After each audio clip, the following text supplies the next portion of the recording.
عمران خان ہیں ان کا بھی ٹرائل ہو سکتا ہے فیض حمید کے ساتھ. ایک پریس ریلیز جاری ہوئی تھی جو کہ افواج پاکستان کی طرف سے ہوئی تھی جنرل فیض حمید کے حوالے سے. جنرل ریٹائرڈ فیض حمید کے اوپر جو 4 چارجز ہیں وہ بڑے کلیئر اس میں مینشن کیے گئے تھے. جو 5واں تھا وہ انویسٹیگیشن کے حوالے سے تھا. تو انڈر ٹرائل جو اس کے اوپر ہم نہیں بات کرتے. جو انویسٹیگیشن ہے وہ 9 مئی کے حوالے سے کہا گیا کہ جاری ہے. 9 مئی ایک خاص سیاسی جماعت پی ٹی آئی سے جڑا ہوا ہے, اسی کے لوگوں کو سزائیں ہوئی ہیں. تو کیا اب جنرل فیض حمید سے جو تحقیقات ہیں اس کا دائرہ عمران خان تک بھی بڑھ سکتا ہے, اور اس کے اوپر جو عمران خان ہے ان کا بھی ٹرائل ہو سکتا ہے فیض حمید کے ساتھ؟ ٹھیک, دیکھیں بات یہ ہے کہ ملٹری ٹرائل کی آپ نے پہلے ہی بات کی. پہلے بات تو میں آپ کو کلیئر کر دوں کہ جو بھی ملٹری ٹرائل کورٹ مارشل ہے اس کے اندر جو ملزم ہوتا ہے اس کو ہر قسم کی قانونی حقوق حاصل ہوتے ہیں. وکیل کا ثبوت پیش کرنے کا میں پہلے کہہ چکا ہوں. اس طرح لیفٹیننٹ جنرل ریٹائرڈ فیض حمید کو بھی تمام قانونی حقوق اور معاونت حاصل ہے. جو فوج کا آپ کا یہ جو اکاؤنٹیبلٹی کا سسٹم ہے, خود احتسابی کا نظام ہے, یہ بڑا جامع ہے. And it works on evidence اور شواہد ناک الزامات پر. اور اگر فوج میں کوئی شخص اپنے عہدے اپنے رینک کو ذاتی فائدے کے لیے یا کسی ذاتی یا کسی کولیکٹیو ایجنڈے کے لیے استعمال کرتا ہے, سیاسی ایجنڈے کے لیے استعمال کرتا ہے, تو یہ خود حسابی کا نظام جو ہے یہ حرکت میں آتا ہے. ٹھیک, آپ نے 9 مئی کی بات کی تو ہم یہ پہلے بھی کہہ چکے ہیں کہ دیکھیں 9 مئی کے پیچھے ایک مربوط منصوبہ بندی تھی, ایک مربوط سازش تھی.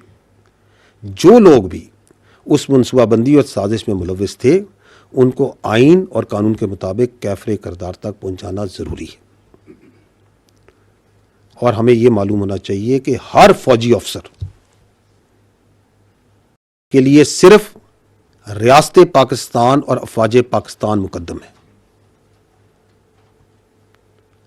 پاکستان کی فوج کسی ایک خاص سیاسی پارٹی, نظریے یا سوچ کی نہ مخالف ہے نہ حمایتی ہے. اور کوئی بھی آفیسر اگر سیاست کو ریاست پر مقدم رکھے گا تو اسے اس کا جواب دینا پڑے گا. اور اس کیس کے حوالے سے میں آپ کے توسط سے یہ بھی کہنا چاہوں گا کہ یہ ایک حساس کیس ہے, سب جوڈس ہے, اور اس میں حساس معاملات اس سے جڑے ہیں. اس لیے اس پہ غیر ضروری تبصروں تجزیوں سے گریز کیا جائے. اس کی جو بھی تفصیلات ہوں گی جو ضروری ہوں گی وہ وقتاً فوقتاً آپ کو ان سے آگاہ کر دیا جائے گا. جنرل صاحب, خالد محمودی ایکسپریس ٹی وی سے. جنرل صاحب, جہاں بہت سارے واقعات ہوئے وہاں پہ 24 نومبر اور 26 نومبر کے درمیان اسلام آباد میں بھی ایک پرتشدد جو ہے واقعہ ہوا, خاص کر ڈی چوک میں یہ واقعہ ہوا. وہاں پہ جو تمام قانون نافذ کرنے والے ادارے بھی موجود تھے, 245 کی طرح فوج بھی موجود تھی. کیجولٹی کے بارے میں بہت بیانیہ چلا. ایک سیاسی جماعت نے, باہر بیٹھے لوگوں نے بھی, اندرون ملک بھی, سوشل میڈیا پر ایک بیانیہ بنایا گیا کہ وہاں پہ اتنی زیادہ کیجولٹی ہوئی, زخمی ہوئے لوگ, گرفتار ہوئے. ایکچوئل پوزیشن کیا تھی؟ ہاسپٹل کی جانب سے بھی جو سوشل میڈیا کو فیڈ کیا گیا وہ بھی غلط معلومات فراہم کی گئی. ایکچوئل پوزیشن کیا تھی؟ فوج وہاں پہ موجود تھی, وہاں پہ کیا ہوا, کتنی کیجولٹی ہے, کتنی گرفتاریاں ہیں, کتنے زخمی تھے؟ دیکھیں, یہ جو مخصوص سیاسی جماعت کی طرف سے کی گئی یہ جو نومبر سازش ہے, اس کے پیچھے جو سوچ ہے وہ سیاسی دہشت گردی کی ہے. اور یہ